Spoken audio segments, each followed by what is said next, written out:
let's open up hiding and unhiding rows, columns and sheets. Please make sure to download the file if you have not yet.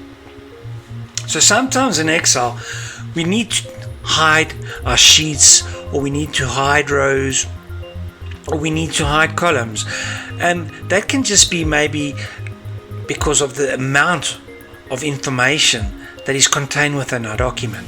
So let me illustrate this, and I'm just going to go to cell A1.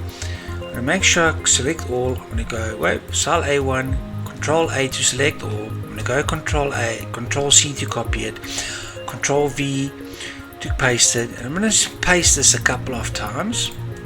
There we go. Press escape. I'm going to select all of my cells that I've now just added. I'm going to go between two columns, double click it just to space it out nicely. This is now to illustrate it. Okay, now imagine, I know that we've repeated the information over and over, but let's just imagine for a moment that it was all different headings.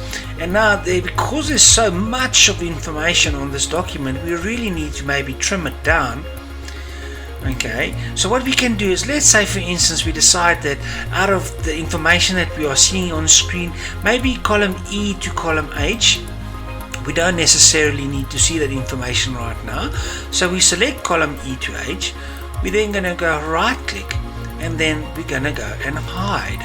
Can you see now what has happened to Excel? We got this little green line, and you can see from column D to column I.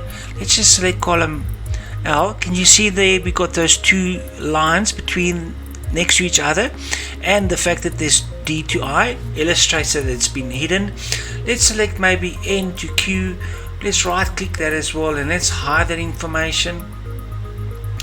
Maybe we've also decided that, you know what, we don't need to see the seafood data. Let's hide the seafood data. Select all of the seafood data in the rows. Let's hide that as well. Same thing applies, look between 242 and 275. So pro tip, whenever you're working with Excel, always check the sequence of the document, the columns, to determine if anything is hidden. Also check your rows as something that is normally been missed, and then you're looking for data and it's there but you can't find it, but it's there. Look 242, and then the next row is 275. Let me make this even bigger. Let's go from 160. And let's take another couple of hundreds lines or whatever, right click and hide it. Can you now see there we got this green line as well, 159 to 203 with a double line in between. Always look out for those things. Let's make a copy of sheet 1. We're going to move this to the end. We're going to create a copy. What I can now do is I can as well go right click on this new sheet, and I can hide the sheet. And there's nowhere that it now shows you that the sheet has been hidden. Okay, but it's hidden. Now maybe let's select again from 159, row 159 to row 203. Let's right click it again, and let's unhide the data. We can do the same between D and I. Right click and unhide the data. What's very important, if we go back to our sheets, let's right click on our sheet as well, on sheet 1, and then we can click on unhide, and then the menu pops up, a box pops up and asks you, what do you want to unhide? Let's unhide that sheet there, and that sheet is unhidden, if I can put it that way.